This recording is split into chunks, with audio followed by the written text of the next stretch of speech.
Assalamualaikum warahmatullahi wabarakatuh. Kembali lagi kepada kami, saya Ilham Adi, teman-teman. Pada kesempatan kali ini saya akan coba sharing lagi kepada teman-teman. Kali ini kita akan berbicara soal audit eksternal, ya.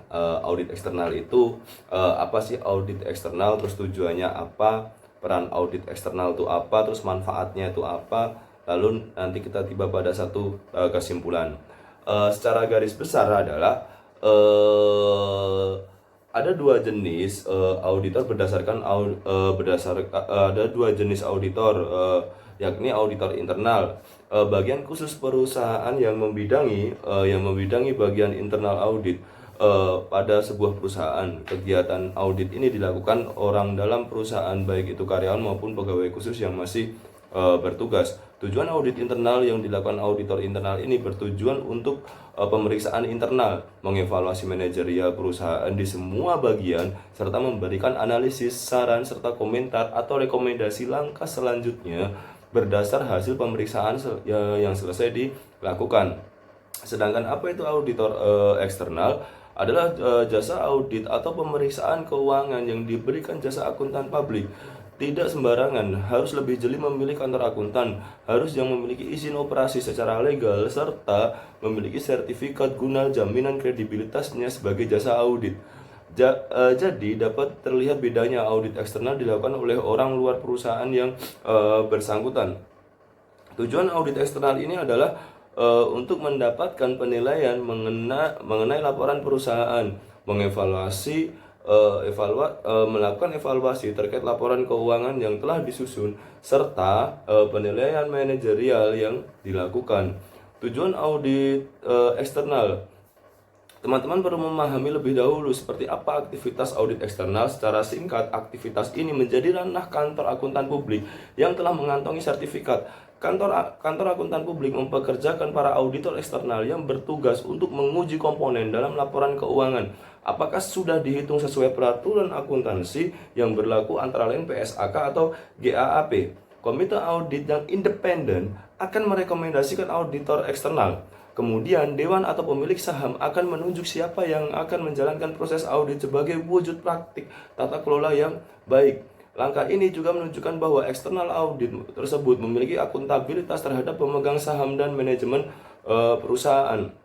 Maka dapat disimpulkan bahwa kehadiran eksternal audit dalam proses audit perusahaan atau organisasi bertujuan untuk yang pertama adalah memeriksa dan memastikan laporan keuangan dan kinerja di masa lampau maupun posisi keuangan terkini sudah mematuhi prinsip benar dan layak. Yang kedua adalah melakukan evaluasi objektif terhadap risiko dan kerangka pengendalian internal yang berjalan di perusahaan. Yang ketiga, melakukan analisis sistematis dari proses bisnis dan pengendalian yang berlangsung.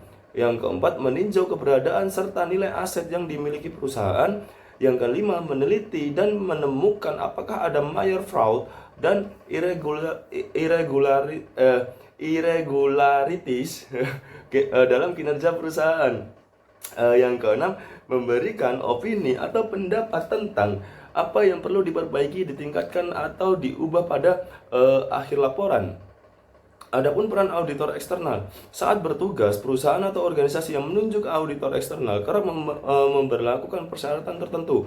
Persyaratan tersebut diberikan demi menjaga independensi auditor tersebut dalam menjalani aktivitas audit. Antara lain, yang pertama adalah tidak boleh menyediakan jasa lain di luar audit semasa periode audit berlangsung.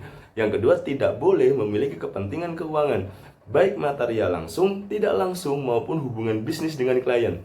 Yang ketiga, tidak diizinkan melakukan pembatasan audit menurut peraturan dan ketentuan yang berlaku saat ini. Dengan memperhatikan persyaratan itu, auditor ini perlu berpartisipasi aktif dalam mewujudkan efektivitas organisasi atas nama kepentingan bersama, baik untuk kepentingan karyawan, manajemen, hingga pemegang saham. Kemudian, auditor juga harus mengerjakan tugas yang diberikan sesuai pengetahuan, keahlian, dan pengalaman yang dimiliki. Berikut adalah tugas auditor eksternal. Yang pertama adalah mengutarakan opini dari laporan yang sudah dikerjakan. Yang kedua, melakukan review secara berkala, minimal periodik atau tahunan. Yang ketiga, menilai apakah laporan keuangan itu berpegangan pada prinsip PSAK atau SAK, standar akuntansi keuangan. Yang keempat, bertanggung jawab kepada manajemen, pemegang saham, dan stakeholder terkait untuk profesional dalam proses audit. Adapun manfaat auditor eksternal, sorry teman-teman, apapun perusahaan atau organisasi teman-teman, terlebih sorry. Terlebih jika perusahaan tergolong organisasi skala besar wajib melakukan audit eksternal. Ini menunjukkan rasa tanggung jawab teman-teman untuk mengungkapkan informasi keuangan kepada stakeholder, khususnya pemegang saham dan manajemen. Beberapa manfaat berikut dapat menjadi pertimbangan teman-teman untuk menggunakan jasa auditor eksternal. Yang pertama adalah membantu teman-teman untuk memeriksa laporan keuangan yang sudah sesuai dengan peraturan yang berlaku. Yang kedua, meningkatkan kredibilitas laporan keuangan sehingga kepercayaan pihak yang memerlukan laporan keuangan pun turut meningkat. Yang ketiga, mengevaluasi, meningkatkan, dan memperbaiki proses bisnis apakah sudah berjalan efektif dan efisien. Karena auditor eksternal mampu memberikan perspektif berbeda terkait pelaksanaan bisnis teman-teman berdasarkan pengalaman mereka menangani perusahaan atau organisasi lain. Kesimpulannya apa teman-teman? Jadi, auditor eksternal ini memberikan banyak sekali manfaat yang diterima oleh berbagai pihak yang membutuhkan, tidak hanya perusahaan saja, tetapi investor, kreditor, masyarakat juga mendapatkannya. Hal ini menunjukkan bahwa berbagai pihak merasa terjamin dengan adanya kegiatan auditor eksternal untuk mendapatkan laporan keuangan yang transparan dan objektif yang digunakan untuk kepentingan mengambil keputusan. Dan sebagai seorang auditor eksternal harus memiliki sifat independen yang kuat guna menghasilkan sebuah laporan keuangan. Pentingnya audit perusahaan, karena dengan adanya audit ini perusahaan bisa mengidentifikasi kesuksesan pada sistem kontrol perusahaan, kemudian dapat melihat efisiensi dan produktivitas perusahaan teman-teman. Perusahaan bisa menjalankan audit perusahaan, memberi perlindungan pada aset, dan menjadi perusahaan yang taat akan hukum. Perusahaan yang ingin mempunyai eksternal audit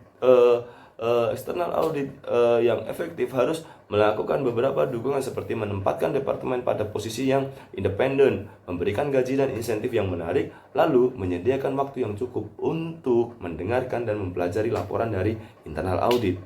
Demikianlah yang bisa coba saya sampaikan, sharing lagi kepada teman-teman kali ini terkait dengan audit eksternal. Kurang dan lebihnya saya mohon maaf. Assalamualaikum warahmatullahi wabarakatuh.